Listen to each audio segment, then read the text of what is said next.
I did want to get into this, though.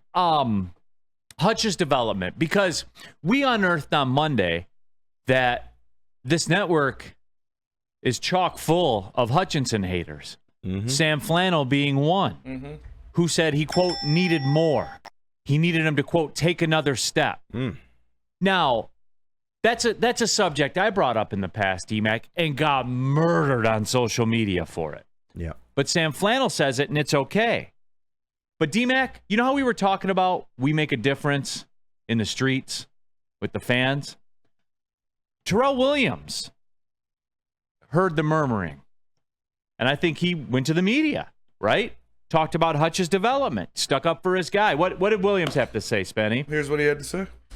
How much better can he be? Is there another year? Can he do it on his own, or does he need help on the other side or someone inside? Well, I don't know who can do it on their own. I mean, I've coached some really good players, and those players, if they're honest, will admit that they need other people. And so Hutch has been.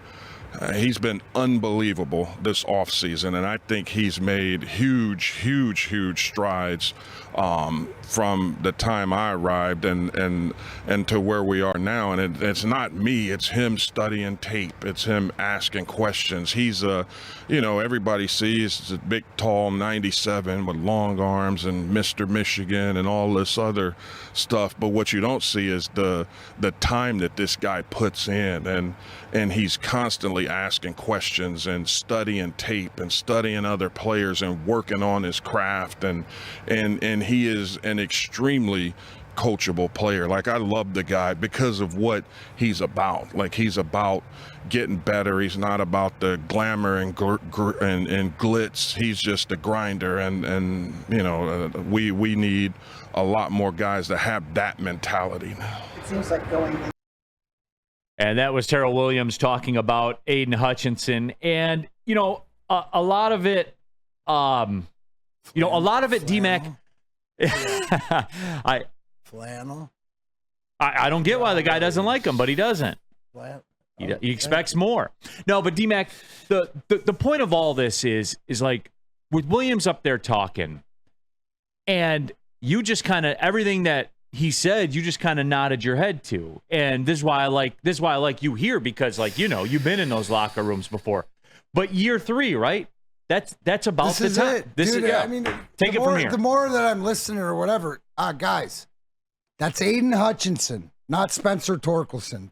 I know that it sounds the same with the same amount of syllables and stuff, but we're not dealing with the same thing. The biggest thing there, right? When a guy, do you respect Terrell Williams? Has he been a guy that's been around this league and been a coach and one of Dan Campbell's guys, one of his grinders, one of his guys in that locker room, right? The biggest thing there, coachable. We know that. Asking questions, wanting to be better. This is his breakout year, so to speak, in his 3rd year. Now, with the most support that he's had.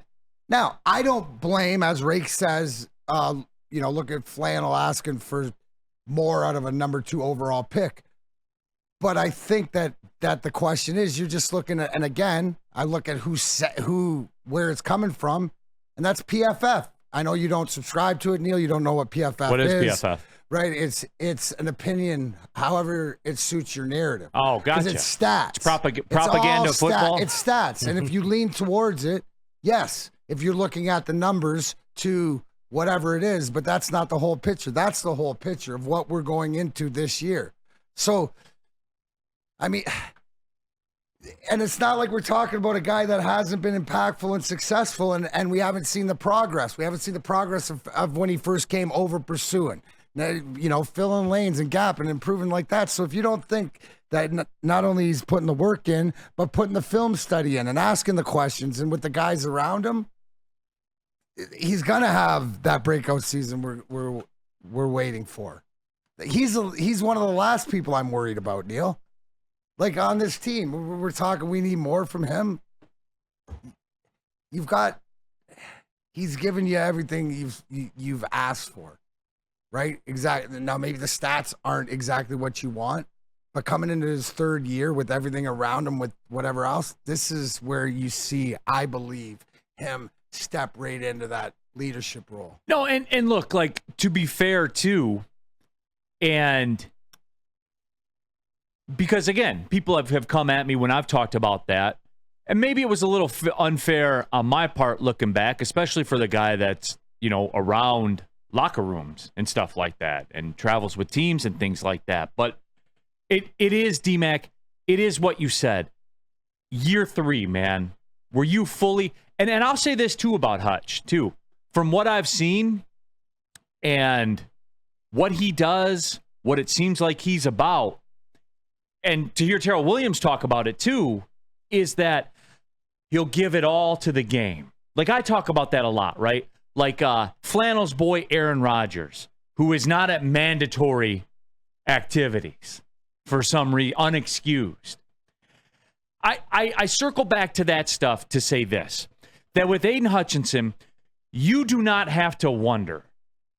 You don't. It's like he is Amon-Ra St. Brown. He's a defensive Amon-Ra St. Brown.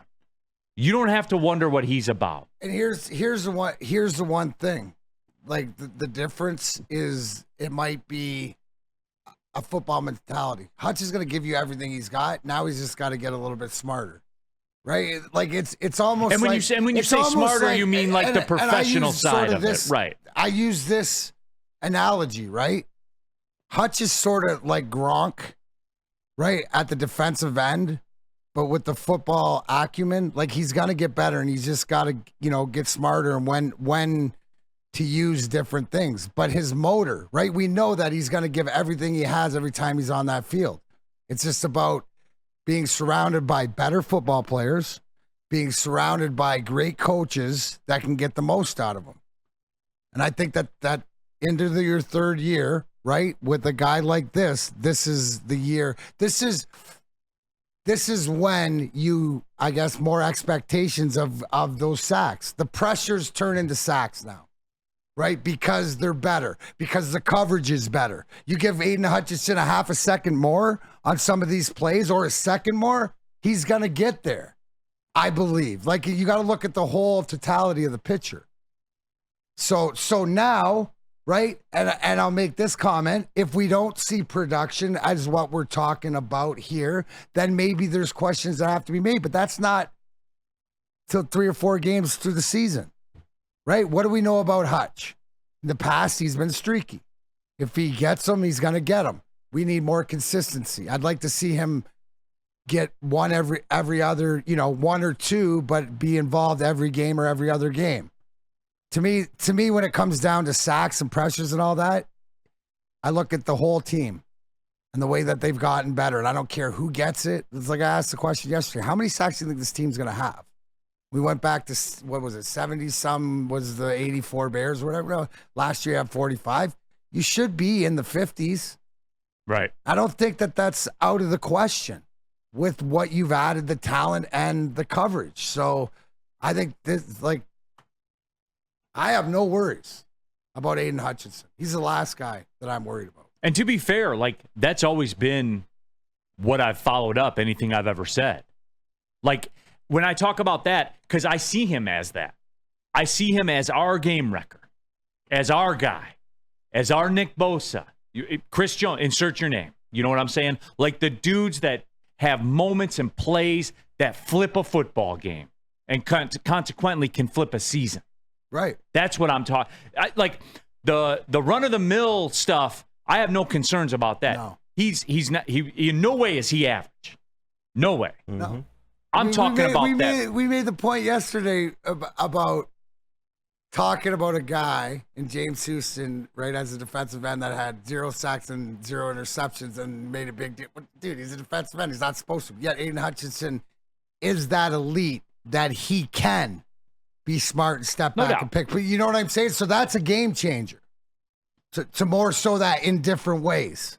No doubt. No question about it. Do you believe in what I said with, like, I think that extra half second to a second, that's like an hour. Oh, no doubt. In football, right? Like, how many times what we is said, it in hockey, he almost man? got there. Or but like not even that, 0.3 seconds longer.